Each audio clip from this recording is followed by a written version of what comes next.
Did you know there's a new Call of Duty coming out?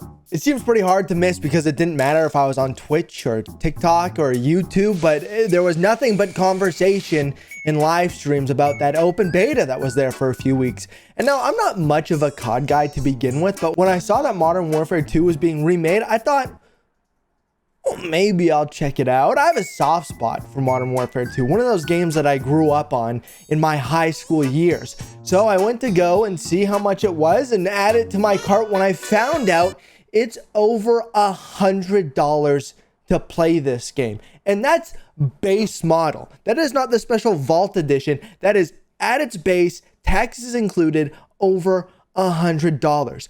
Since when did games get so expensive? And why did they get so expensive? And what can I do if I don't want to pay that premium price? I should say that COD isn't the first game to charge me a price like that. They're not the first AAA studio to do so. In fact, FromSoft charged me that much for Elden Ring, and I almost dipped out on not playing Elden Ring, and that has been a staple here on the channel, and I really enjoyed that game. Even Final Fantasy VII, which is a compilation of so many different discs, if you think back to the PS1, now re-released and redone as a modern game, is definitely over $100. It's not a new thing we're seeing, but it is now becoming a common thing we're seeing. Now, before I pull back the curtain on why games have become more expensive, I do want to take a little aside and tackle the physical versus digital copy of a game, because they're both the same price. But if you look at a physical copy, you get the game, you get a little nice protective case, beautiful artwork, a little manual, sometimes a little extra bells and whistles, think like maybe a map. But on the digital game, you just get the game. And as a consumer, you think, what the heck?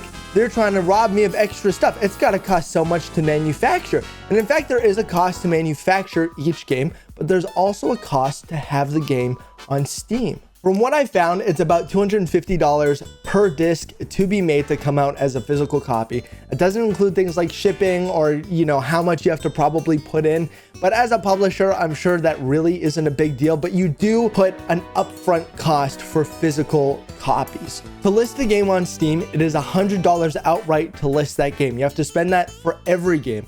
I couldn't find out for a place like Epic Games, but both Steam and Epic Games do have a rev split share. Steam seems to go by certain thresholds of amount sold, basically meaning that the more copies you sell of the game, the better the split is for the publisher and developer. Whereas on Epic, it seems like they're maybe trying to counterbalance that by offering a higher rev split, but I can't tell if that means that it's the same rev split no matter how many copies you sell, or if within themselves they have a tier list. I also saw an argument online that said that you're paying the same price because it's online, and that means that you get the convenience of not going to the store. And I just think that that's a stupid argument and that doesn't matter.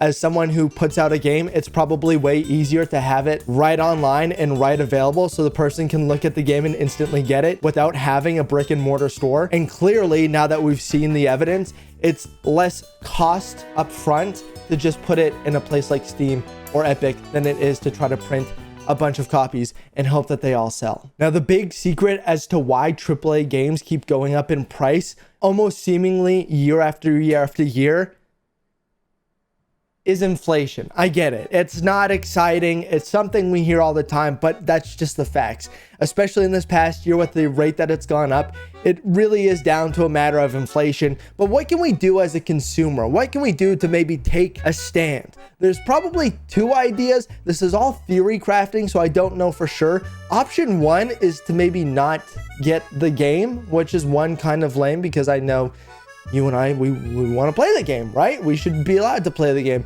But two, I also think that there is a bunch of people that put in a lot of work to make the game, whether it turns out well or not.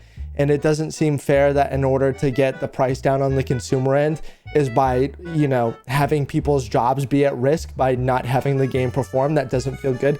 I've watched a lot of Matt McMuscles to know that game development companies get brought up and torn down very fast. And that doesn't sit right with me to just have someone lose their job. So that doesn't seem like the answer. Maybe it's a subscription service, but we see that with Xbox Game Pass already, and it seems okay. but I don't know if another subscription service is necessarily something that I want to add on to my ever-growing Visa bill. I will say I don't play a lot of shooter games, so I don't really have a great recommendation to fulfill that void that would be the new Modern Warfare 2 should you not want to spend that money. I think that they're making a Warzone 2, which should be free, and if you're fine, I guess, with grinding out, not having the guns that come from the game and not being in the meta, that's a great option and free, so woo-ha for that. But if you want some game recommendations from me that are below that $50 mark, the first game is Lisa. I played Lisa years ago. It's a $10 game. Think of it kind of like Earthbound. Great writing. I had so much fun with it, and I found it through Video Game Donkey, and one of my favorite games that I think I've ever played. It was a game that I had so much fun with. I was addicted from the start, and so interesting. The Forest is also a great game if you're looking for something maybe a little bit more spooky and horror-like, but also like adult Minecraft. It's a little hard to say that because there's cannibals, but very fun whether you just want to build outrageous things or you want to go through the story and learn about what happened and why you're on this very spooky island. And I cannot wait for the sequel to come out when it does. Final recommendation is Shovel Knight Dig. I just picked this up. I started playing it on my own Twitch channel. If you want to come by and say hi, I've had so much fun, such a good time, different every time. You can either pick it up for a little bit if you don't have a lot of time, or you can sink hours and have a lot of fun. At the end of the day, there's not a lot that the consumer can really do to stop these AAA budgets and the price that they want to charge, which feels bad as a consumer, but at this point, we unfortunately have to deal with that. Inflation goes up, but as fast as it goes up, it also goes down. So at a certain point, you have to assume that there's a tipping scale.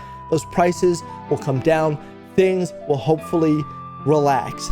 And at the end of the day, if you want to pay over $100 for a game, you'll do that. I did that with Elden Ring, okay? I'm just as guilty to say, why is this game over $100? Rah! But also be like, I really want to play this game, so I'm going to spend that money. It's all about what's value to you. But if you wonder why games are going up in price, that's honestly the simple answer. And if you have any great ideas as to what we can do as consumers to maybe bring that price down or different options for games or help fill that void if you're not going to play the new COD, please let me know.